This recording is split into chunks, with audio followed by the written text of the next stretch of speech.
ഇന്നക ബിൽ വാദിൽ മുഖദ്ദസി തുവ. മൂസ നബിയോട് അള്ളാഹു പറഞ്ഞ സന്ദർഭം, നീ തുവ എന്ന പരിശുദ്ധ താഴ്വരയിലാകുന്നു. ആ താഴ്വരയാണ് നിങ്ങൾ ഇപ്പോൾ ഈ കണ്ടുകൊണ്ടിരിക്കുന്നത്. ചരിത്രത്തിന്റെയും ആത്മീയതയുടെയും അത്ഭുതകരമായ സംഗമഭൂമിയായ വാദി അൽ മുഖദ്ദസ്. ലോകത്തിന്റെ പല ഭാഗങ്ങളിൽ നിന്നുമുള്ള സന്ദർശകരെ ആകർഷിക്കുന്ന ഈ പ്രദേശം പ്രകൃതിയുടെ സൗന്ദര്യത്തിനപ്പുറം ആഴമേറിയ ഒരു ആത്മീയ അനുഭവവും സമ്മാനിക്കുന്ന സ്ഥലമാണ്. പ്രധാനമായും 5 പരിശുദ്ധമായ സ്മാരകങ്ങളാണ് നമുക്ക് ഈ ഭൂമിയിൽ കാണുവാനുള്ളത്. ഒന്ന്, ഈ കാണുന്ന മൂസ നബിയുടെ ജ്യേഷ്ഠ സഹോദരനും പ്രവാചകനും സഹകാരിയുമായിരുന്ന ഹാറൂൺ നബിയുടെ മക്ബറയാണ്. ആ കാണുന്ന മലമുകളിലാണ് ആ മക്ബറ സ്ഥിതി ചെയ്യുന്നത്.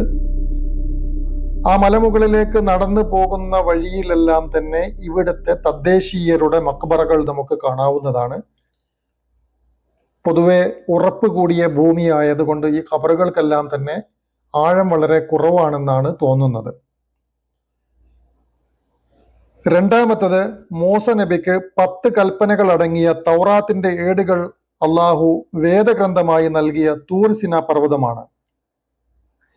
ആ പർവ്വതമാണ് നിങ്ങൾ ഈ കാണുന്നത്. ഓരോ ചുവടുവെപ്പിലും ചരിത്രത്തിന്റെ സ്പന്ദനം അനുഭവപ്പെടുന്നു. ഓരോ ദൃശ്യവും നമ്മെ ചിന്തിപ്പിക്കുന്നു.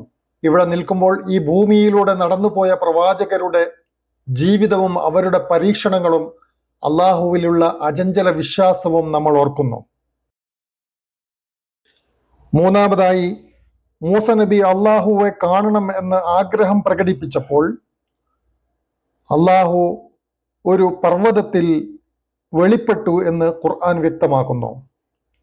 ആ പർവ്വതവും ഇതിന് തൊട്ടടുത്ത് തന്നെയാണ്.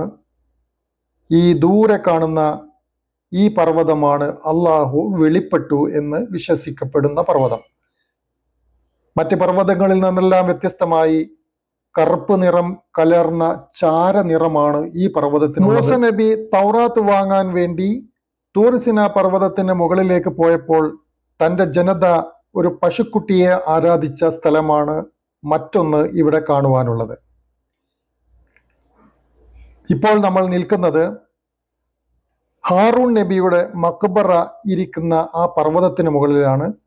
ആ മുകളിൽ നിന്ന് തന്നെയാണ് മറ്റ് 2 പർവ്വതങ്ങളും നമ്മൾ ഇപ്പോൾ കണ്ടുകൊണ്ടിരിക്കുന്നത്. നമുക്ക് ഹാറൂൺ നബിയുടെ മക്ബറയുടെ ഉള്ളിലേക്ക് പ്രവേശിക്കാം. ഈ കാണുന്നതാണ് ആ മക്ബറ. പരിചാരകർ ഒന്നും തന്നെ ഈ പ്രദേശത്തില്ല. ഇവിടെ വരുന്ന ടൂറിസ്റ്റുകളിൽ തന്നെയും ചെറിയൊരു ശതമാനം മാത്രമേ ഈ മല കയറി മുകളിലേക്ക് വരുന്നുള്ളൂ.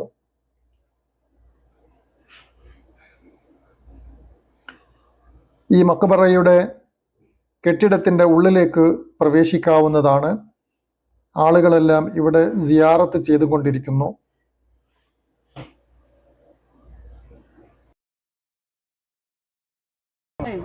തുവാ താഴ്വര എന്ന് പറയുന്ന ഏരിയ ഇതാണ്.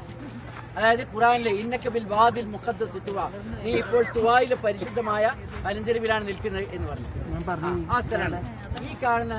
അവിടെ സീനാ പർവ്വതം നമ്മൾ തിരുവാട് കാണും. അവിടുന്ന് ഒരു മലയിലേക്ക് നോക്കൂ. ആ പർവ്വതം അതിൻ്റെ സ്ഥലത്ത് ഉറച്ചതെന്ന് എനിക്ക് കാണണം. അള്ളാഹുവേ, എനിക്ക് നിന്നൊന്ന് കാണണം എന്ന് പറഞ്ഞു.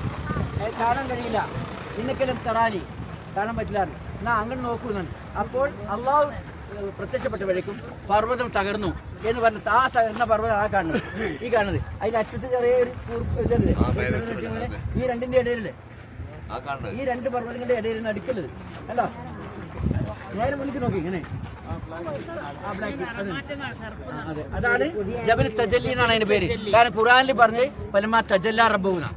ഏതായിരുന്നാലും അതെ, ഇതൊക്കെ കൂടെ ഉൾപ്പെടെ അവിടെ വെച്ച് വിശദീകരിക്കാൻ. ഇസ്രായേലിൽ ഇവിടെ താമസിപ്പിച്ചാൽ സീനാമലയുടെ മുകളിലേക്ക് മൂസാ നബി പോയത്. അപ്പോൾ ഇവിടെയാണ് അവർ താമസിക്കുന്നത്. 30,000 ആൾക്കാരില്ലേ ഇവിടെ ഒക്കെ ഉണ്ടാവുമല്ലോ.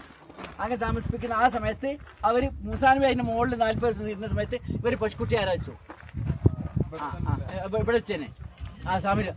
അതിന് ശേഷം മൂസാ നബി വന്ന് ആ പശുക്കുട്ടിയെ നശിപ്പിച്ചു. പക്ഷെ ആ സ്ഥാനം ഇവിടെയാണ് എന്നുള്ളതുകൊണ്ട് ഒരു പ്രതീകമായിട്ട് ഇതുണ്ടാക്കി. ഇത് 2 അഭിപ്രായമുണ്ട്. ഇത് നാച്ചുറലായിട്ട് ഇങ്ങനെ ഒരു ജനാലുണ്ടായതാണെന്നും അതല്ല കൊത്തിപ്പച്ചാണെന്നും അഭിപ്രായം. എന്നാലും ആ പശുക്കുട്ടിയല്ല, ആ സ്ഥാനം ആയതുകൊണ്ട് ഉണ്ടാക്കിയത്. ഹാറൂൻ ഇവിടെ കബറതും നേരെ അതിന്റെ അപ്പുറത്ത്. അതാ ടോംബ് ഓഫ് ഹാറൂൻ. ഈ പരിശുദ്ധ താഴ്വരയിൽ നിന്ന് തിരിച്ചു പോകുന്നതിന് മുമ്പ് മൂസ നബിക്ക് കാണുവാൻ വേണ്ടി അള്ളാഹു വെളിപ്പെട്ട ജബലു തജല്ലി എന്ന ആ പർവ്വതത്തെ ഞാൻ ഒന്നുകൂടി ക്യാമറയിൽ പകർത്തി.